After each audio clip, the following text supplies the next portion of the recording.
बिस्मिल्लाहिर्रहमानिर्रहीम, अस्सलामु अलैकुम। उम्मीद आप सब खैरियत से होंगे। Today is the last lecture of 10th class mathematics chapter number 6। Previous lecture में हमने एक्सरसाइज 6.3 कंप्लीट की थी और इस लेक्चर में हम इंशाल्लाह चैप्टर नंबर 6 की रिव्यू एक्सरसाइज कंप्लीट करेंगे। अब रिव्यू एक्सरसाइज के क्वेश्चन नंबर 1 में मल्टीपल चॉइस क्वेश्चन है।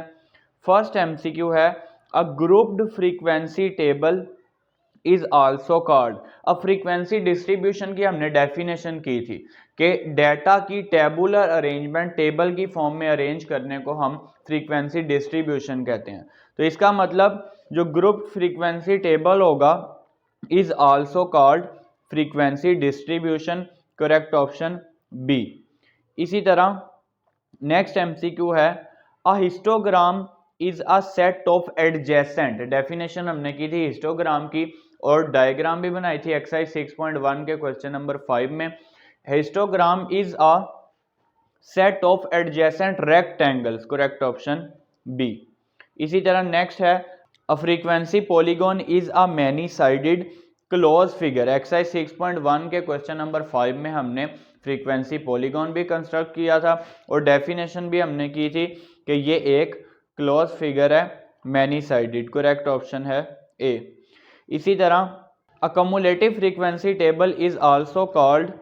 करेक्ट ऑप्शन है C, less than cumulative frequency distribution. Exercise 6.1 के क्वेश्चन नंबर 2 में हमने less than cumulative frequency distribution construct की थी, उसमें आप उसको कम्युलेटिव फ्रीक्वेंसी टेबल भी कह सकते हैं। इसी तरह नेक्स्ट MCQ है, इन अ कम्युलेटिव फ्रीक्वेंसी पॉलीगॉन, जो हमने एक्सरसाइज 6.2 के क्वेश्चन नंबर 13 में की है।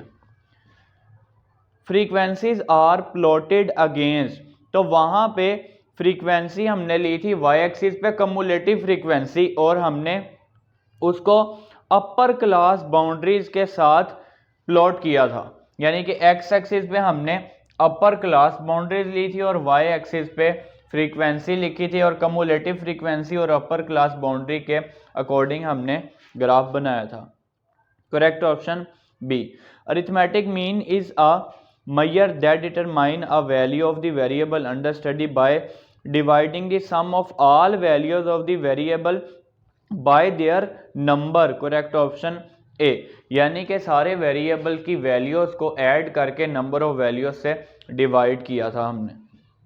अ deviation is defined as the difference of any value of the variable from a constant. देखें, हमने d is equal to x minus A किया था इनडायरेक्ट मेथड में जब हमने अरिथमेटिक मीन फाइंड किया था। d का मतलब है डेविएशन, सारी वेरिएबल की वैल्यूज में से माइनस करते थे। तो करेक्ट ऑप्शन है इसका ए, कांस्टेंट। इसी तरह नेक्स्ट MCQ है, a data in the form of frequency distribution is called group. Data की डेफिनेशन हमने स्टार्ट में की है कि फ्रीक्वेंसी डिस्ट्रीब्यूशन की फॉर्म में जो डाटा होता है ग्रुप डाटा होता है। Next, mean of a variable which similar observation से कांस्टेंट के इज। अब देखें, अगर सारी वैल्यूज सेम होंगी, फॉर एग्जांपल 3 3 3, अगर आप इसका मीन कैलकुलेट करेंगे तो वो अगेन आपके पास क्या आ जाएगा, 3 आ जाएगा। तो सारी ऑब्जर्वेशन अगर k हैं तो उनका जो मीन होगा वो भी k इटसेल्फ आ जाएगा। Correct option B. नेक्स्ट है, mean is affected by change in origin. अब देखें, अगर फॉर एग्जांपल आपके पास वैल्यूज हैं x1 x2 x3 और x बार, हमारे पास इनका मीन आ गया। अब अगर आप इन वैल्यूज में से किसी कांस्टेंट को सब्ट्रैक्ट करें या फिर ऐड करें तो मीन भी उसी तरह से चेंज हो जाएगा। फॉर एग्जांपल मैं इन वैल्यूज को, इनमें कोई कांस्टेंट ऐड कर लूं x3 प्लस ए, मीन जिन वैल्यूज का हमने कैलकुलेट किया उन सारी वैल्यूज में मैंने एक कांस्टेंट ऐड कर लिया, तो अब मीन पे क्या चेंज आएगा, मीन भी इसी तरह से चेंज हो जाएगा। तो मीन आ जाएगा x बार में भी कांस्टेंट ऐड करने से, अब इन वैल्यूज का मीन आएगा। तो mean is affected by change in origin, correct option C. इसी तरह mean is affected by change in scale. अब इसका क्या मतलब है, अगर आप इन वैल्यूज को किसी कांस्टेंट से मल्टीप्लाई करें, x1 को a से मल्टीप्लाई करें, x2 को a से मल्टीप्लाई करें, x3 को a से मल्टीप्लाई करें, तो फिर मीन में क्या होगा, मीन भी इसी तरह से चेंज हो जाएगा, मीन में भी ऐसे ही चेंजिंग आएगी। तो मीन जो है वो चेंज हो जाएगा affected by change in origin, जो हमने एमसीक्यू नंबर 10 किया। इसी तरह mean is affected by change in scale. इसका मतलब ये है कि अगर आप इस तरह से वैल्यूज को चेंज करेंगे तो मीन भी इस तरह से चेंज हो जाएगा। अब नेक्स्ट एमसीक्यू हमारे पास है, sum of the deviations of the variable x from its mean is always 0, correct option A. अब इसका मतलब क्या है, फॉर एग्जांपल आपके पास कुछ वैल्यूज हैं 2 3 4 5 6। अब जब आप इनका मीन फाइंड करेंगे, सारी वैल्यूज को ऐड करके 1 2 3 4 5 पे डिवाइड करेंगे, मीन आपके पास आ जाएगा 4। अब मीन से डेविएशन का क्या मतलब है, इन सारी वैल्यूज में से इस मीन को माइनस करना है। तो इन सारी वैल्यूज में से जब आप मीन को माइनस करेंगे तो ये वैल्यू आ जाएगी 4, 2 माइनस 4 माइनस का 2। इसी तरह 3 माइनस 4 करेंगे, माइनस का 1 आ जाएगा। ये मीन से डेविएशन फाइंड कर रहे हैं, यानी कि x माइनस एक्स बार। बेसिकली ये डेविएशन है किसी भी कांस्टेंट वैल्यू से, और यहाँ पे x माइनस एक्स बार का मतलब है मीन से डेविएशन, क्योंकि यहाँ पे ये मीन है। 4 माइनस 4 0, इसी तरह 5 माइनस 4 करेंगे 1, 6 माइनस 4 करेंगे 2। अब अगर आप इन वैल्यूज को ऐड करेंगे तो इनका आंसर जो है वो 0 आ जाएगा। तो मीन से जो डेविएशन होती है वो 0 होती है, correct option A. The nth positive root of the product of values is called, ये हमारे पास डेफिनेशन है ज्योमेट्रिक मीन की, तो geometric mean correct option C. इसी तरह the value obtained by reciprocating the mean of the reciprocal of the observation, ये हमारे पास डेफिनेशन थी हार्मोनिक मीन की। अभी हम डेफिनेशन करते हैं तो मैं ये आपको एक्सप्लेन कर देता हूँ। इसी तरह नेक्स्ट है the most frequent occurring observation in a data set is called mode, correct option A. The major which determines the middle most observation in a data set is called median. Median जो है वो हमारे data का centre होता है, middle value होती है। इसी तरह the observation that divide a data set into 4 equal parts, quartile जो है वो हमारे डाटा को 4 इक्वल पार्ट्स में डिवाइड कर देते हैं, correct option B. The spread और scatterness of observation in a data set is called dispersion, ये हमने एक्सरसाइज 6.3 में क्वेश्चन भी किया। The measure that are used to determine the degree और extent of variation is in a data set is called measure of dispersion. Measure of dispersion की definition भी हमने की है।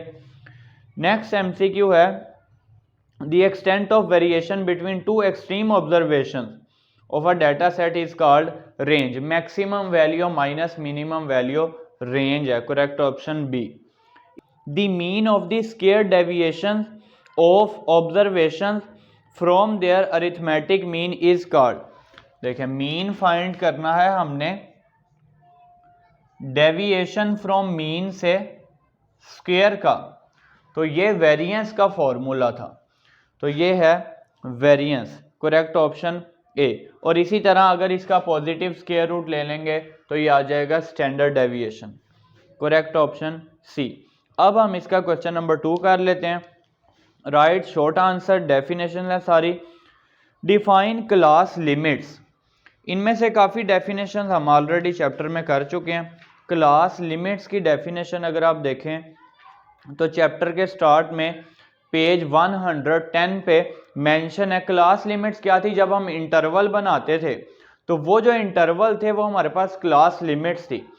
The minimum and the maximum values defined for a class और group are called class limit. उनमें जो minimum value होती थी वो लोअर क्लास लिमिट होती थी और मैक्सिमम वैल्यू अपर क्लास लिमिट। अब नेक्स्ट डेफिनेशन है डिफाइन क्लास मार्क। इसी पेज पे दरमियान में डेफिनेशन मेंशन है मिड पॉइंट और क्लास मार्क। अब क्लास मार्क को हम मिड पॉइंट भी कहते हैं। मिड पॉइंट किस तरह से फाइंड करते थे, दोनों वैल्यूज को ऐड करते थे क्लास लिमिट्स वाली और 2 से डिवाइड कर लेते थे।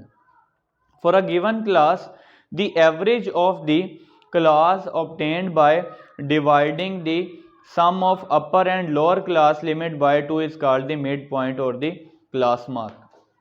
नेक्स्ट डेफिनेशन है व्हाट इज कम्युलेटिव फ्रीक्वेंसी। तो इसी पेज पे इसके नीचे the total of frequency up to an upper class limit और boundary is called the cumulative frequency. किस तरह से फाइंड करते थे, हम प्रीवियस फ्रीक्वेंसीज को ऐड करते जाते थे। नेक्स्ट है डिफाइन फ्रीक्वेंसी डिस्ट्रीब्यूशन। अब फ्रीक्वेंसी डिस्ट्रीब्यूशन की डेफिनेशन भी हमने पहले कर लिया। पेज नंबर 108 पे देखें, स्टार्ट में हमने कहा था कि डेटा की जो टेबुलर अरेंजमेंट है उसको हम फ्रीक्वेंसी डिस्ट्रीब्यूशन कहते हैं। अब frequency distribution is a tabular arrangement for classifying data into different groups and the number of observations following in each group corresponds to the respective group. Next है what is a histogram. तो histogram page 111 पे mention है। Histogram is a graph of adjacent rectangles constructed on X Y plane. It is a graph of frequency distribution. Next question है name two measure of central tendency. तो हमने exercise 6.2 में central tendency की different measures को evaluate किया था। कौन कौन सी मेजर थी, arithmetic mean, geometric mean, harmonic mean, median, mode और क्वार्टाइल्स। तो इनके नेम भी मेंशन है यहाँ पे पेज नंबर 118 पे, जहाँ पे एक्सरसाइज 6.1 एंड हो रही है। मेजर ऑफ सेंट्रल टेंडेंसी, इन सारी मेजर्स के नेम यहाँ पे मेंशन है।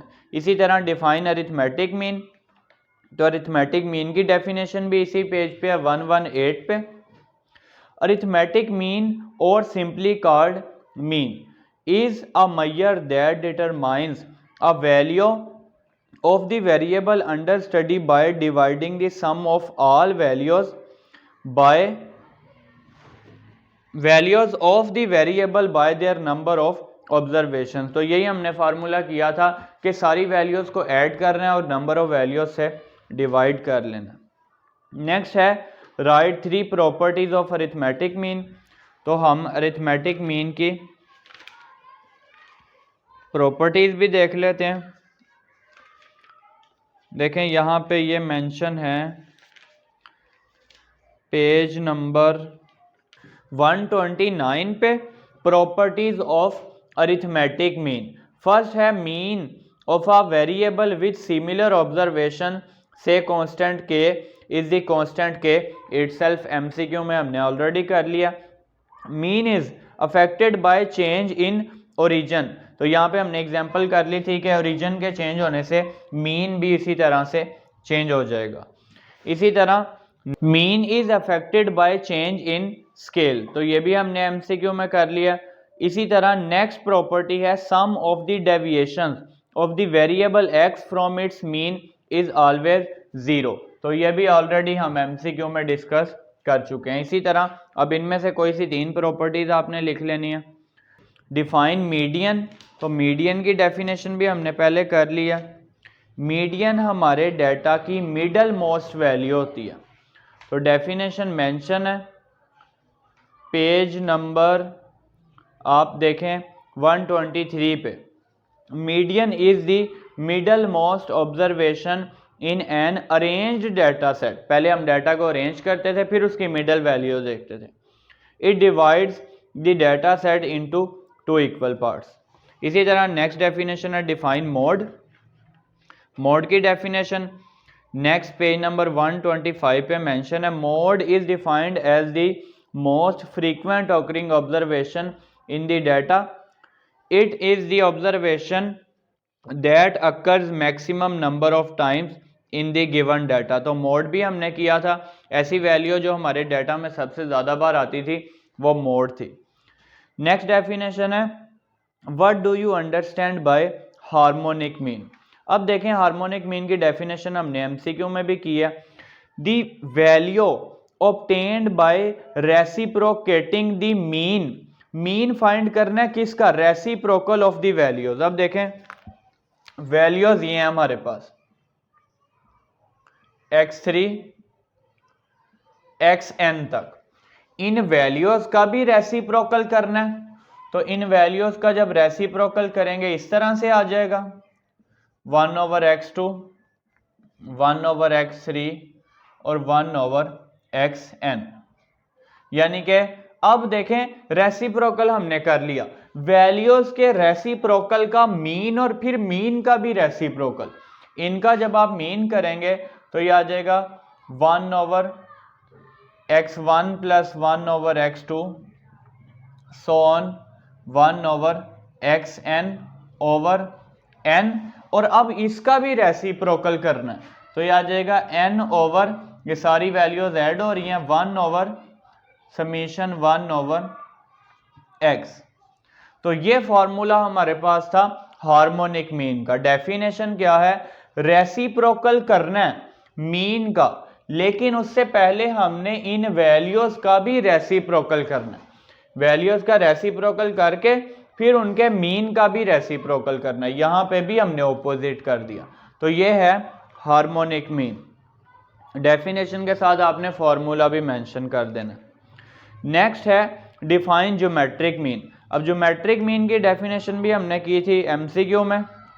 The nth positive root of the product of observations is called geometric mean. इसका मतलब क्या है, अगर ये वैल्यूज हैं, फॉर एग्जांपल अगर 3 वैल्यूज हैं x1 x2 x3, तो आपने करना क्या है, तीनों वैल्यूज को मल्टीप्लाई करना है और उनका क्यूब रूट ले लेना है। 3 वैल्यूज हैं, अगर 2 वैल्यूज हैं a और b, दोनों को मल्टीप्लाई करना है और उनका स्क्वायर रूट ले लेना है।